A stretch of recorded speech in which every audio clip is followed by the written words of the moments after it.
Jammu Kashmir panthers party ने उपराज्यपाल के 4G संबंधी बयान का स्वागत करते हुए सरकार से इस बात का जवाब मांगा है कि अगर सरकार को इस पर कोई आपत्ति नहीं थी तो फिर आपत्ति किसको थी। 4G सेवा की बहाली को लेकर हर्षदेव सिंह ने केंद्र पर निशाना साधते हुए कहा कि लोगों का पिछले 1 साल से काफी नुकसान हुआ है और टेलीकॉम कंपनियों ने लोगों को 2G सेवा देकर 4G सेवा के दाम वसूले हैं। उन्होंने 4G की जल्द बहाली करने की भी मांग की। लेफ्टिनेंट गवर्नर महोदय ने एक बयान दिया है कि 4G कनेक्टिविटी के रिस्टोर होने के ऊपर उन्हें कोई भी आपत्ति नहीं है।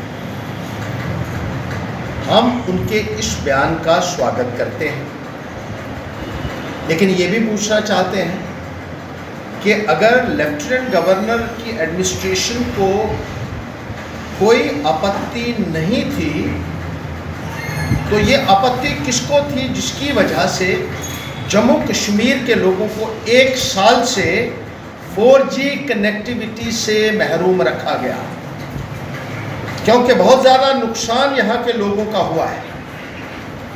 स्टूडेंट्स का बहुत नुकसान हुआ जिसकी भरपाई नहीं हो सकती है। यूथ का बहुत नुकसान हुआ, वो फॉर्म अपना ऑनलाइन नहीं भर सके, ऑनलाइन पढ़ाई नहीं कर सके।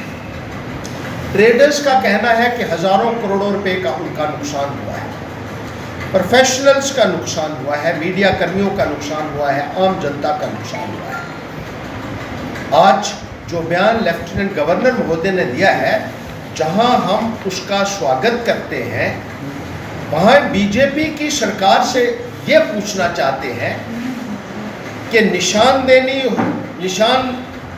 होनी चाहिए उन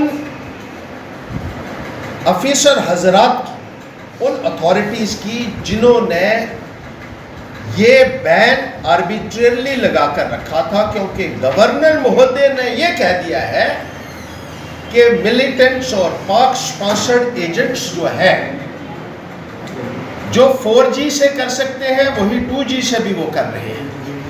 इसलिए 4G और 2G का मसला यहाँ नहीं है, मिलिटेंसी का इसके ऊपर कोई प्रभाव नहीं पड़ेगा और इस कनेक्टिविटी को रिस्टोर करने में उन्हें कोई ऑब्जेक्शन नहीं है। सबसे बड़ी बात ये है कि पिछले 1 वर्षों में जहां लोगों का नुकसान भी हुआ, वहीं टेलीकॉम कंपनीज जो हैं वो पावर टैरिफ का जो 4G का प्लान है वो यहाँ लागू किए हुए थी। 4G के पैसे लेती रही और 2G सर्विसेज देती रही। ये यहाँ के लोगों की एक बहुत बड़ी लूट हुई है, ये एक बहुत बड़ा स्कैम हुआ है जिसका पर्दाफाश भी होना चाहिए। लोगों से जो एक्सेस पैसे लिए हुए हैं 4G कनेक्टिविटी के दाम के, वो वापस उनको रिफंड किए जाने चाहिए और जल्द से जल्द जम्मू कश्मीर में 4G बहाल होना चाहिए। पैंथर्स पार्टी इस मुहिम को तब तक जारी रखेगी जब तक कि 4G पूरे तरीके से बहाल नहीं हो जाती, और इस मुहिम को बल्कि और ज़्यादा उग्र रूप देंगे हम नौजवानों और विद्यार्थियों के साथ। क्लीनिंग प्रोडक्ट्स में दुनिया की सबसे बड़ी कंपनी डाइवर्सी अब आपके घरों को सुरक्षित रखने के लिए जिपकॉन के माध्यम से लाई है क्लीनिंग प्रोडक्ट्स।